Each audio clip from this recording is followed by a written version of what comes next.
Welcome to another great episode. The guys that make the magic happen. Jorge Martinez from the Exchange FC, Steve Pontecorvo, aka TMV Clothing. My boys, first of all, I want to know how you guys doing. I mean, we've seen some shocking results, some shocking performance from our boys in red. What's going on, everybody? Bro, long weekend. I feel like there's been games every day. I feel like it's been a lot, man. It's been a lot, but nice long weekend of games, a lot of stuff happening. What's up with you guys? Not much, man. We're just enjoying our time here. Summertime, Leagues Cup action. Took a little break from MLS. Enough from that, old shitty results that were happening against Chicago and Miami. So I think maybe this is a good break, right? Because we talk about breaks and stuff. So here we got another break and a Leagues Cup break. So that means more games. So I like it. More tests. Yes, yes, Jorge, Steve. Yeah, Jorge, thank you for asking. I mean, I'm actually shocked. I'm shocked at how good we've been playing these last two games against two great Mexican teams like Chivas and Monterrey. I think at the beginning we saw MLS teams performing well against them. In the second round, we saw something different where they fought back the Mexican teams, and now we're actually playing for something on Thursday. We're gonna speak about that. We're gonna speak about everything else. Um, but I guess the first thing that I want to touch on, the Leagues Cup format change. Has that had any impact on you guys? Do you guys think that maybe this could have been done a different way? But I feel like it's exciting right now. We don't know what's gonna happen coming to Thursday. You know what the thing is? I think they had to make it like this so that this doesn't go longer than expected. Mm-hmm. You had to cut it short. You had to make this change so that it ends a lot faster. Because think about it. If you had to wait again for the four teams to get in or five teams, whatever it was, and you had to have like another playoff type thing, it would be too long for it to go. And people are already complaining that the workload's too much. So you had to do it this way. Yeah, it's difficult to maneuver this tournament where you want to put everybody in a group of like, I mean, it was strange last year, right? With like 10 groups of like three teams and four teams. So the league phase is nice. I mean, we see this in Champions League, right? We've changed into a league phase now. The first year this year, I think it's coming up with it.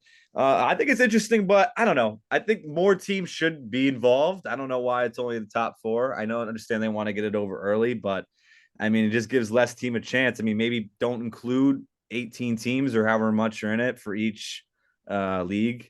Maybe do the teams that only qualified for, the semifinals and the respective cups. But yeah, they're still testing this, and that's why nobody's taking it that serious because they keep changing the rules. I don't mind it this year. It's not terrible, but you're telling me only four MLS teams are going to advance after all this.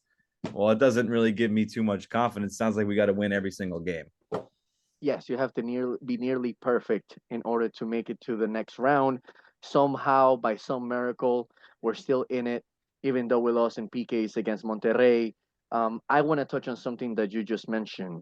Some MLS teams didn't take this tournament seriously because of the format. And I guess we can confidently say that we didn't either, because when we asked Sandro and joking, we're going for all tournaments.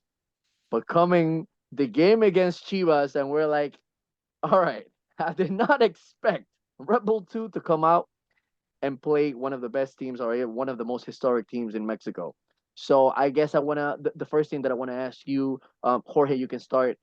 What are your thoughts on the lineup? Were you surprised by any point that this actually happened? We're bringing in Mosquera, we're bringing in Sofo, and no email or Chupomoting on the field. Yeah. But you know what? Which is wild. I mean, they were throwing in the white flag before the thing even started. But again, like I think, like we said off the air, like I think when you win the first one, it becomes serious. If you lose or tie the first one, it doesn't matter because you don't want to be there anyway. So you take a shot. But the thing is that these kids are good. Like the Red Bull bank on their lower team. Like they bank on trying to create the talent. So it shows that something's working, right? If these guys could go toe to toe with Chivas, and then you bring in Emil to come in for the knockout, second half, that's what they took it. They didn't take it serious. They saw that they could play potentially. Second half, they came out gunning, and here we are. Jorge, I just want you to touch on it a little bit more because out of all the episodes, you've been the only guy. I think Steve too, but you've been the only guy that you don't want to bring anybody from the transfer in the transfer window. You want to make sure that these RB2 guys get a chance because you love how we develop players. Yeah. So tell me, how important is it for, I guess, for players like Mosquera and Julian Hole, who's getting more starts now, and then we see Tim Parker, who hasn't gotten any minutes. Not talking about just the Rebel 2 team, but the players who are actually eager to step up. Oh, you saw it with, I think we could all agree. Edwards had the best game he's ever had as a Red Bull. As we're leaving the stadium, I saw him and I'm like, dude, you had the best game ever as a Red Bull. Like, I cannot even tell you. He was like, thanks, man. I don't know how to take that. I'm like, it's true. It's true because it's true. You just had the best game. Again, maybe sometimes that's what they need. You need to see the younger guys bringing out something in the older guys. Usually we always ask the younger guys, who's the guy that takes you under their wing? Who's the guy you look up to? Maybe the younger guys are lighting the fire under the older guys. Because then you got Emil that came on. Come on, man. Like, it worked. It worked. It worked. I mean, granted, I thought that they had a lot of chances too. Gee, the stadium was rocking. The stadium was rocking. Yeah, Like, rocking We're Chivas fans, with though. Chivas fans going loco. But yeah, we had the South Ward again, and there were some Red Bulls fans sprinkled in, but fucking Chivas Guadalajara completely took over. It was strange to see, and it was a gamble that I feel like, yeah, we were throwing in the towel. We're like, all right, just start RB2 guys. We got Sofo, Julian Hall. I was surprised not even see Victor Bogots in there either. It was a very youthful lineup, and that's why it's a double-edged sword. It's actually a great thing that we get to now see these players, right? They get a little bit more time and freedom to actually start games, and that's what we want, right? I mean, when are you going to give them the chance? And a kind of a silly competition like this, right? And they're like, hey, if you want to be the best, you're going to play against some really good competition in these Mexican sides.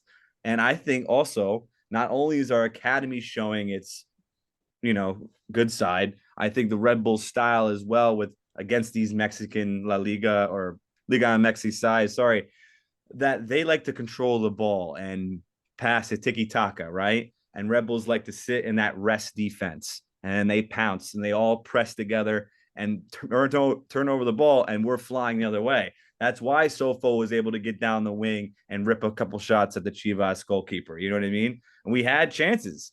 So it wasn't too shocking that we won, but Emil coming onto the field, giving the boys a boost, and then obviously Chupo being there too. You saw how quickly they were able to affect, the play. They didn't only need a few minutes, and then Emil gets his free kick, and bam, he fucking hits it in, which he gets another opportunity. Obviously, we'll talk about it soon in the Monterrey game that I Yeah. think he should have shot.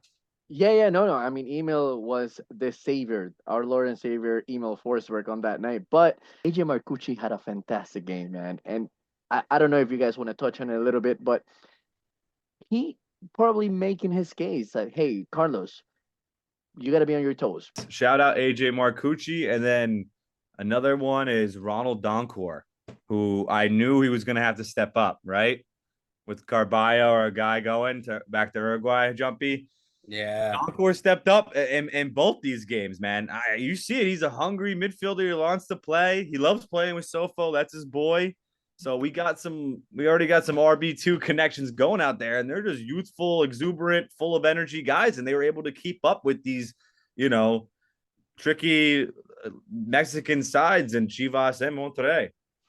I still think that, we bring it up every week just a little bit. Last week we really harped on it. They need help in the back still. A lot of help in the back still. No, seriously. I mean, we all saw it, there was a couple of times that it could have went the opposite way. But some of those guys back there look fucking lost, man. Edwards had the best game ever, but and Noah, like, I love Noah because he like has that little jolt and he goes back and forth. But there are times where like he loses it, that like I feel like he loses it completely. Like he almost forgets that like You got to keep going. Like, granted, you fucked up for a second, just catch up to whatever it was you were doing. He kind of gets caught, I think. Wait, no, you're right because Chivas did have a lot of shots. Thank God they didn't have the right boots on them on that night, but they did take a lot of shots. And even on the Monterrey game, I think we were a little bit better defensively because I saw that if somebody wasn't stepping up or somebody got beat on the 1v1, the next player, the next defender stepped up. So we blocked a lot of shots in the box. But yeah, I think it's still a question mark whether Heck or Sean could actually take us through a playoff run again. I think that's also something that we can, I guess, still keep an eye on, see if we can continue to get better in that department. But we come through with 3 points, and now everybody's dreaming about Leagues Cup. Something that a lot of fans even sold their tickets. A lot of fans sold their tickets to the Mexican fans. Oh, I see you shaking your head, so I might as well just give you the opportunity to tell me. I know Roast you're them. upset with the fans. I I know hate you're that upset. shit. I hate that shit.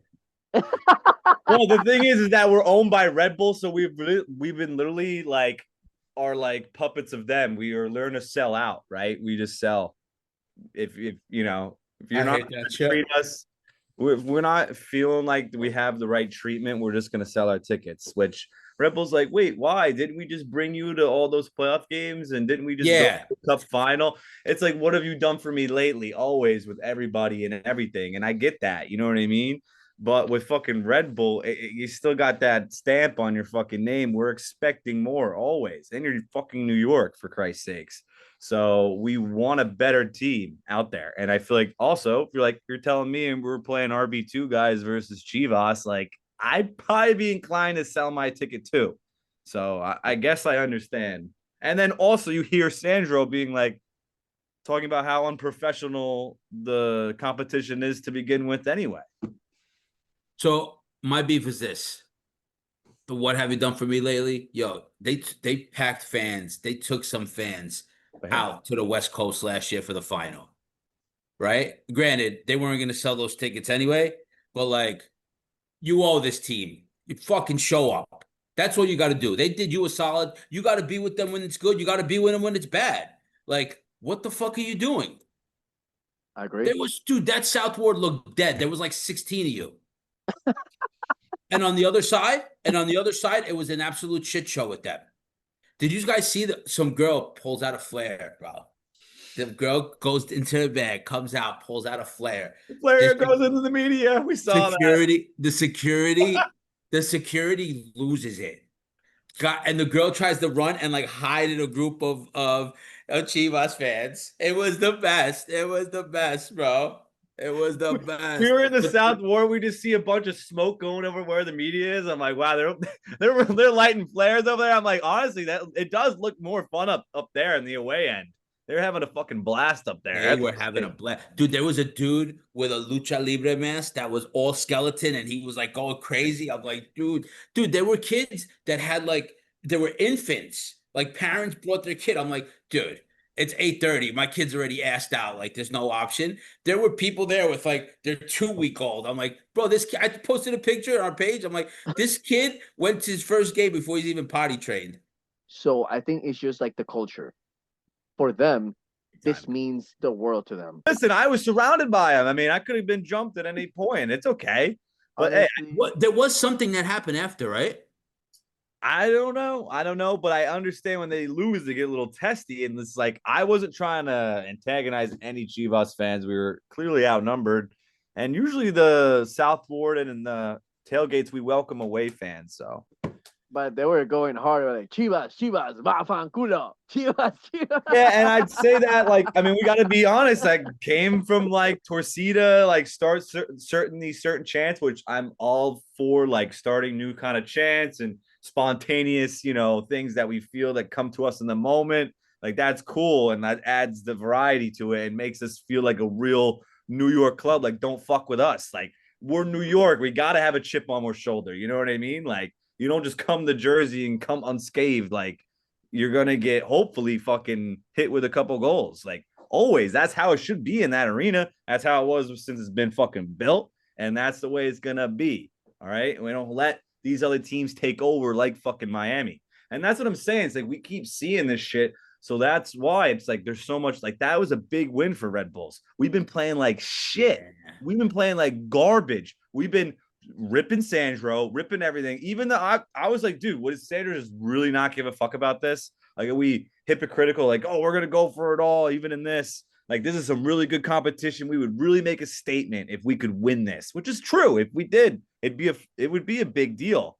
But I still feel like everyone in the fan base still wants the fucking MLS Cup, understandably so. So in the Leagues Cup, here we are with 4 points. We should have won that penalty shootout, but we put two defenders to take our PKs. So all these coaching decisions, I'm not even still done questioning Sandro. So we can't act like everything is cool now until we move up the table in MLS. Yeah, now, well, that was my next point for you guys, because obviously he said that we want to win this tournament. And now that the team played the RB2 guys, well, some of the RB2 guys mixed with the, I guess, some of the bench players from the first team, do you think that Sandro was like, hey, we won this game. Now we actually have to play the starters? Do you think that really happened against Monterrey? And we just don't have depth, too. What do you mean? The first game you won with depth. I know. Well, what I'm saying, like, I don't have the confidence. Like, if I looked at that team and I was like, oh, we'll get a result. I did not think that at all. Oh, no. But now that they're playing good, and it's good that we actually have a stage to see our academy kind of get some proper minutes. Serge Goma, Dennis Yangar, these guys who haven't been starting, and then you get to rest Emil Forsberg and Chupo. So how good was that Julian Hall goal? No, and that was fantastic. We've been waiting for that. That was like Mozart right there. And then Sergio Ramos gave him the elbow a little bit after. Twice. Yeah, he got tight, bro. He got tight, bro. When I saw it, I'm like, good for you. Good for you, Jules. Good for you. Trying to grow the big balls. Show everybody what's up. And mind you, this guy is still scoring on set pieces, and he's still an important player for Monterrey. Sergio Ramos is, I mean, he's old. We can say, people can say he's washed or not, but there's still quality there. And I think it's important for Julian to know, like, hey, listen, I got one up on one of the best defenders in the history of the game, like Sergio Ramos. That's big. That's big for Red Bull. That's big for Julian. And one of the things I've noticed is that when Chupo's not on the field, I feel like it makes them feel at ease. Like maybe they feel more comfortable. Do you think that's the case? Well, that you don't have to constantly try to find him. You know what I mean? It's a different type of style, but we need both. We need to have two options, right? You need to be able to have Chupo there, so you got to learn how to play without him, because we didn't even think he would play all these games. So the fact that he's still okay right now and not busting his leg in Leagues Cup, that's good. Let's preserve that. Let's learn how to play with some of these young guys and give them confidence. We need Julian Hall to score goals. We can't just be Sofo. There's got to be some other breakout guys right now too. So it's good that he got this performance. Daniel Edelman with that through ball. Julian Hall with the little Yamin Yamal freaking celebration. He's gonna they told us like he's gonna post that right up to Instagram. Lloyd Sam kept saying it. He's like, how many photos? How many at least 2 photos right there. And then Sergio in the background. They have so much talent. But when I saw that he wasn't there, I got worried. Because every week we were talking about how much he plays. And for him not to even travel, not to be sitting the bench, that's a little worrisome. I thought. But dude, he's an absolute baller. He's a game changer. He's done something every single game, except for New England. In New England. But he's done something. And he's done so many things that aren't stats. That if you're watching him in the game, it's like, holy shit. Like, this guy's an absolute baller. You know what I mean? Our offense. Yeah, that's the thing. Our offense kind of runs through him. That's the thing with these younger guys. They were able to, hey, I play with Ronnie. I play with Peter Stroud. I play with Daniel Edelman before. We all grew up together just playing 2-3 years ago. So that's why I helped him, build that camaraderie too. And then we add Chupo in too, which is great. But you imagine Chupo and Forsberg would have played and would have played that first game. And then you throw Timo Werner on top of it all. Then don't start. He already opened up the can of worms. No, but Jorge, you mentioned a good point, because the reason why Emil was able to get that free kick against Chivas was because of a play that involved Choupo-Moting Yep. putting a through ball. So it wouldn't have happened if Choupo wasn't in the field. The only thing that I'm saying is that I guess is the confidence part. And one of the things that I saw is that Julian Hall came in ready to perform with high confidence. One of the guys that didn't come with a high confidence was Mohamed Sofo. So those are the things that I guess I want to touch on with you guys because you can see Sandro screaming on the field. We all heard it. Like Sofo, like Suffolk's had a rough patch. Suffolk's in exactly. the middle of a rough patch. Yeah, that He's in the middle of post. a crazy skid. We souped him up. He got too souped up too fast. Going in, sitting on press conference, make pretend he's a reporter. Yeah. We souped him up too fast. Um, I love Sofo. Shout out to Sofo. But He's I watching this, by think, the way. huh? He's watching this, by the way. Okay, but come on, man. Like, come on. We can't put that kind of pressure on this guy. Yes. Like we can't. Yes. When he didn't have the pressure, we saw how great he was. Over the past couple games, he's in on a little rough skid. Like he's trying to do too much. He's overthinking it too much, I think. I think now he's in his head. Before he was having fun, he was just rocking. And then when they started like moving where he was playing, I don't know, man. He's been a little bit off. But still shout out to Sofo because I know he's gonna hop back. Yeah, shout out Mo Sofa, man. Always shout out to all the boys. We all know they're putting in his top effort. You know what I mean? And it's just been a bad stroke of luck right now. He hit the post, and it's Yangar hit the post too. So we could have freaking won that game with those young guys. Which again, I'll tell this again. I love our young guys, but if you're telling me we're playing an RB2, right, with a few other Sean Nealis and a few other guys mixed in versus Monterrey, I'm not expecting to get 3 points always. I'm just we're a young wild team. It looked like, and they're kind of playing that way. So you can't rely on them to get these results in these games or think that they're going to get these results. This is all very eye opening, and I'm happy to see that we can hang with certain teams like this. This gives me confidence. It just sucks that Sofo's in this little like tough spell right now. Sandro, the last week he mentioned Sofo would not be playing this many minutes if it wasn't because of the injuries. And here I go with the roller coaster again. I think that's something that you keep your mouth shut. Sandro, you don't say that out loud because that fucks with your head. Because now you're putting pressure on, like, all right, I really need to show up. I mean, you have to mentally. You do have to show up in the field, but I don't think he needs that extra pressure. I don't think Sandro should have said that. Dude, Sandro's the gift and the curse. 1 week he's throwing him under the bus. 1 week he loves him. 1 week I'm training him too hard. 1 week these guys, they go on vacation for 5 days. I can't control them for 5 days. This guy can't make up his mind with these guys he has. But I think it's because a lot of them are super young. Yeah, And it is true that and there's like such a gap, I think, in age, as crazy as this sounds. There's such a like younger kids where you could control. Like those RB2 guys, he probably yells at them, they probably all get scared. How the fuck are you gonna yell at an ML Forsberg or a Chupa? Like you can't, dude. You can't. I don't care what anybody says. There is no coach that can deal with that kind of an age gap and generational difference good point. in one locker room.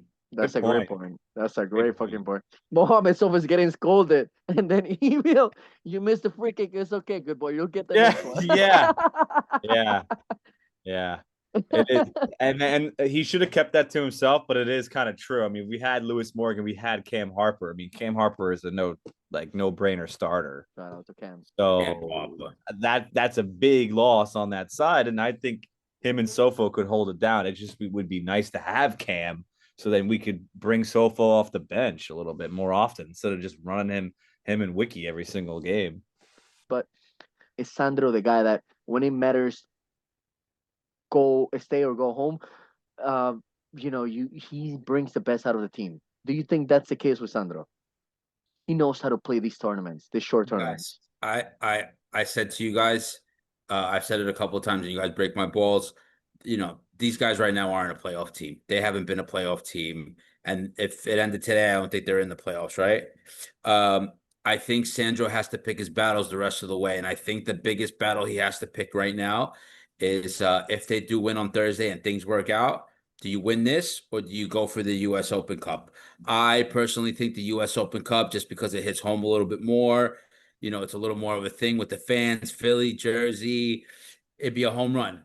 Now, if you go and you get fucking knocked out Thursday, and then you go down to Philly and you get a fucking stale cheesesteak, you're in trouble.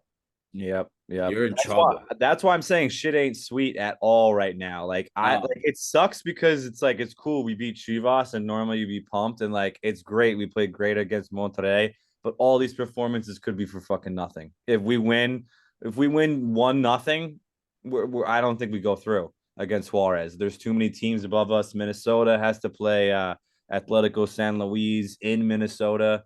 There's some, I know Seattle and Portland got some tough games, but there's only 4 teams that can go through. So they're not asking for much. It's not like it's 6 teams. If it was 6 teams, I would say go for it because we would have more of a shot, but we didn't get that extra point in the PK. So when, Sandro's back is against the wall, does he? Yeah, he competes. He's definitely will give the team the best chance to win. It won't be a blowout, right? It will always be in those knockout games to the fucking very end. If it's by a goal or we only lost the final by a goal.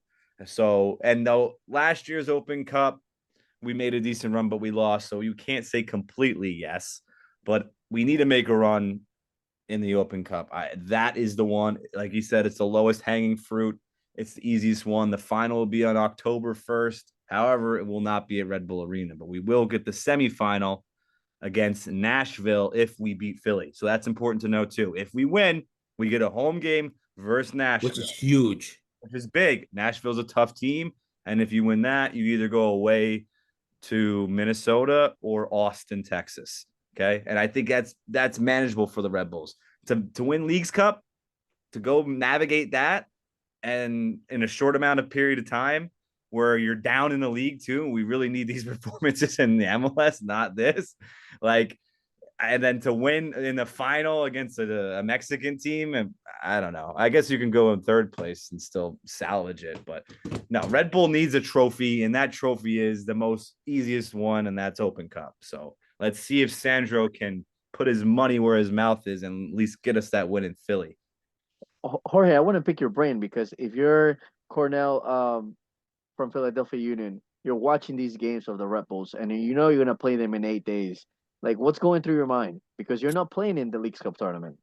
No, I think, there's a couple ways that you could see this. I think one is obviously, I'm not going to say the scouting thing because somebody's doing that job.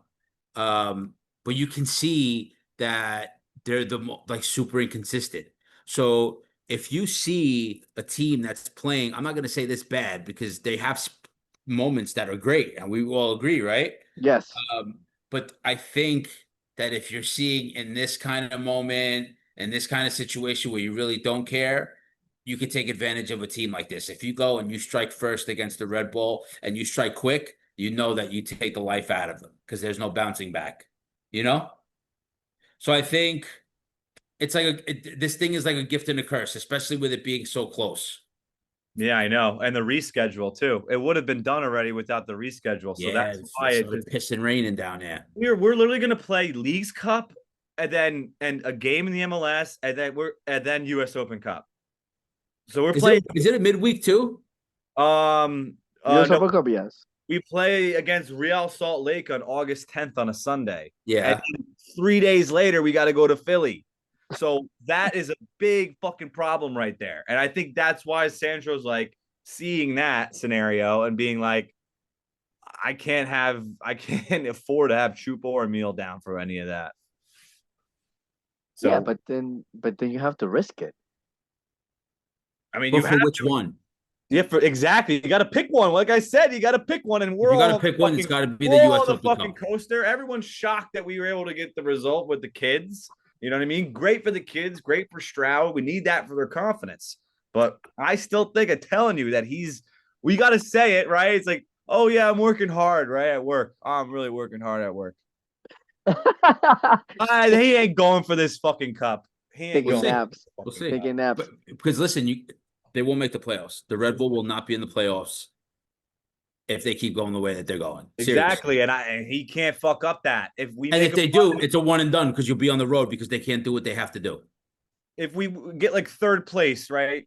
Like a decent scenario in this stupid Leagues Cup, or we make a final and we get second, or we win it, could we miss playoffs? I don't know. Would that sit well still? If you win Leagues Cup, are you in Champions?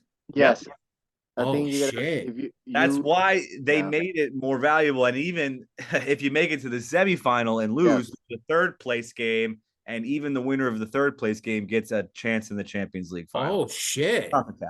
So there is something to play for. That's what I'm trying to say. You don't think Sandro is in the back room watching the next 2 days, all these games, and the MLS team fuck up? They fuck up. He's putting the starting lineup in on Thursday against Juarez.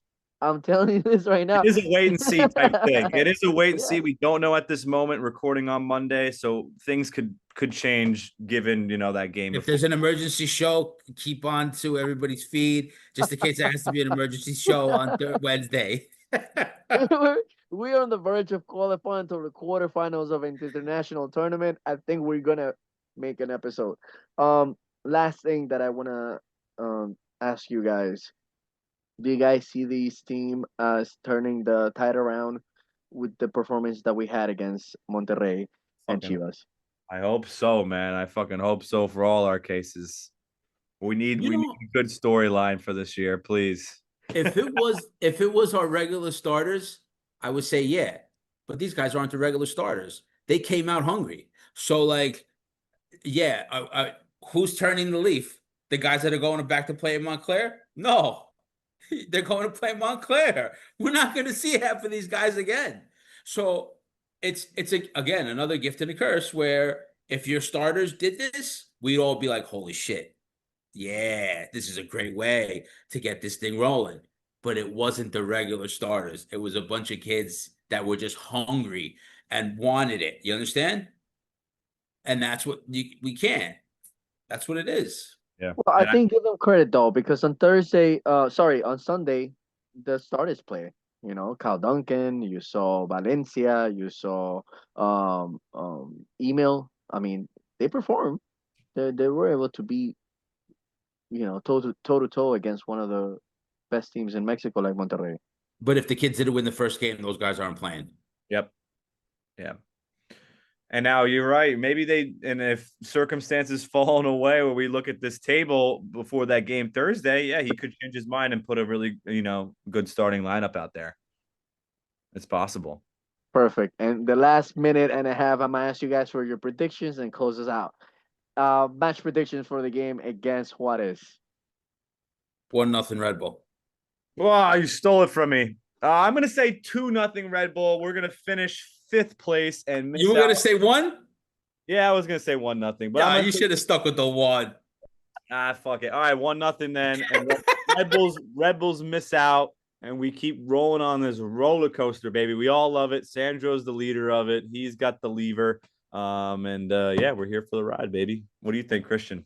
Yeah, no, I'm gonna say we're gonna have the results ready for Thursday, and we're not gonna win on Thursday. That's the Rebel way. That's the I know. I don't want to be the Fans negative Juarez, you think? Nancy. All right, my little quick question. Do you think we'll have fans there? Will Red Bull fans out chant Juarez fans at least? Oh, If we have a chance to go to the quarterfinals of an international tournament, I they hope so. have to show up. Fans have to show up. This is our chance to show that not only the Southport gets filled, but we can actually put at least 18K in our own stadium. 100%. With that being said, thank you guys for watching. We'll see you in the next recording. It's always like we need more time, but I'll see you in the next one. See you later, Thursday, Paul. boys. See you Thursday. See you Thursday.